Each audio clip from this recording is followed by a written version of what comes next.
नमस्कार जय जगन्नाथ। आज बनेबा बिना बेसन छाणिकी आम बनेबा दही बूंदी।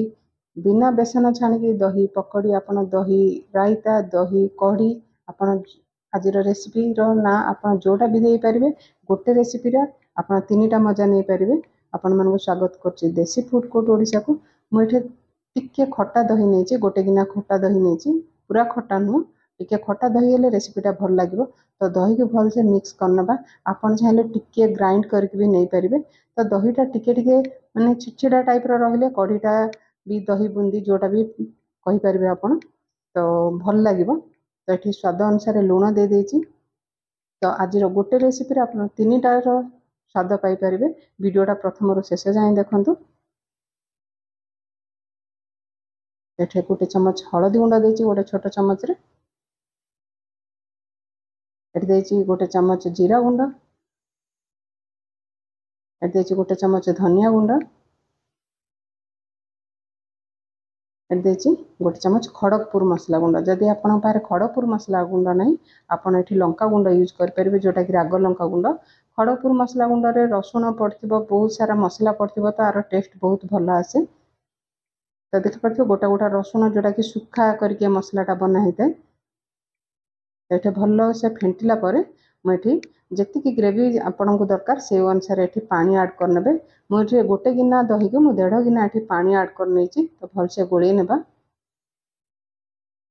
तो आपड़ जदि यहाँ दिन बेला बनाऊँ आप रुटी पराटार भी खाई पारे। बहुत टेस्टी रेसिपी। तो ये ब्लैक सॉल्ट देछि मु 1/2 चमच जोटा कि कड़ा लुण। तो आप बहुत थर दही कड़ी दही रायता बनते आप एमती बनई ना नहीं निश्चिंत कमेंट करें कहे। मुझे नहीं बड़ चमच 4 चमच बेसन जोटा कि लो फ्लेम रे 2 मिनिट मुझे भाजी नहीं। तो कंचा बेसन यूज करें।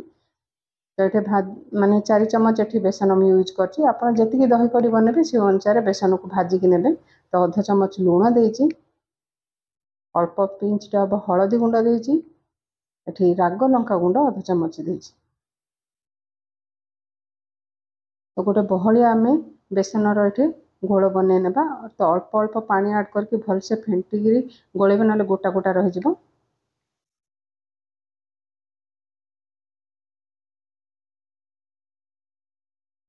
तो बेसन को गोलेला 2 ରୁ 3 मिनिट आम भल से फेंटी नेबा। तो देखिए केतिकी बहलिया जपण आपण जमती बूंदी बनाऊँ से प्रकार आप बहलिया रखिए।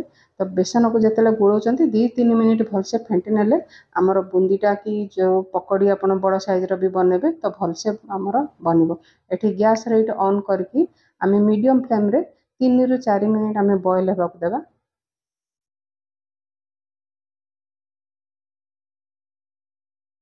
तो ये 3 ରୁ 4 मिनिट बॉयल हो गलानी।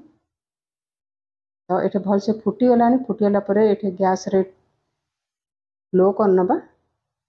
जो आम बेसन गोल रखी थे आपड़ चाहिए जो क्षीर पैकेट आसू भी कणा करके छोट छोट आप पकई पारे। जिते भल से बॉयल हो ये मुझे गोटे छणा जाली चटू जार देहरे आप जमी बूंदी आप छाणुं से टाइप ये आम ये पकई ना जहाद्वारा कि बूंदी टाइप ये पड़ो। जदि आप बड़ बनवा चाहते तो क्षीर पैकेट को कणा करके आप पकई पारे। तो आपको जी दरकार से हिसाब से ये आप जाली चटे बाड़े बाड़े आप जमी बूंदी छाणुं से टाइप पकई ने। किंतु आप दही कड़ी जिते बॉयल हो फुटुव से टाइम आप बेसन को छाणिबे। तो सब पड़ला ये गैस रेट मीडियम कर नहीं। तो 1 मिनिट बॉयल होगा छाड़ा छाड़ा आम घाटा। मैं सब बेसन को छाणी नहीं। ये 1 मिनिट बॉयल है मुझे घाटी नौ देखिपे। तो बूंदी टाइप रही जाए। आप चाहिए जब पकड़ी टाइप करने चाहते आगे बड़ बड़ साइज आप क्षीर पैकेट को कणा करके पकई पारे। तो ये आउ 2 मिनिट ये बॉयल करनबा।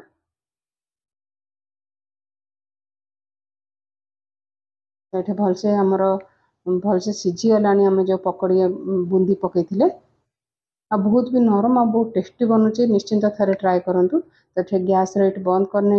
ये गोटे चमच ये सोरिष तेल। तो सोरिष तेल छुंक देले दही कढ़ी बा दही रायतार टेस्टा बहुत बढ़िया आसता है। आपण चाहे रिफाइन तेल भी बघारी पारे। तो अल्प हेंगु देइछि, दुईटा सुखिला लंका आपण चाहे खंड कर भी पकई पारे। जेहेतु मु राग यूज कर लंका गुंड खड़गपुर मसला गुंड, तो मुझे गोटा सुखिला लंका देइछि।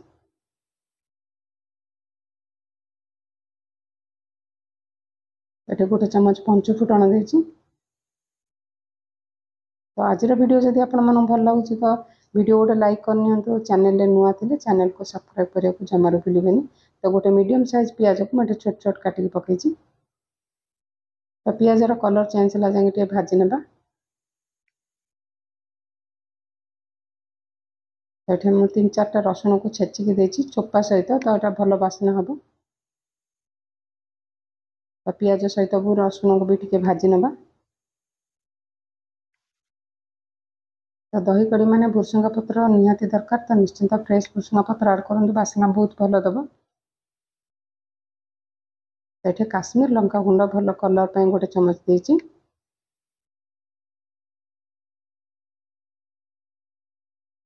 तो मुझे अदा छेचा यूज करनी, जदि आपको अदा छेचा पसंद तो यही टाइम पर रसुण जो पकाउन से अदा छेचा पकई पारे।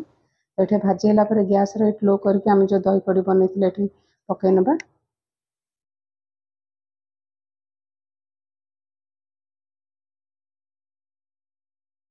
तो ये गैस रेट ऑन अच्छी सिम थिला। तो ये आ गोटे मिनिट आम भलसे फुटे ना।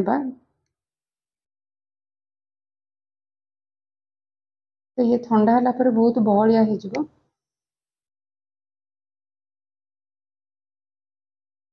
तो देखिए बहुत टेस्टी दही कड़ी दही बूंदी आमर बनने की रेडी हो गला।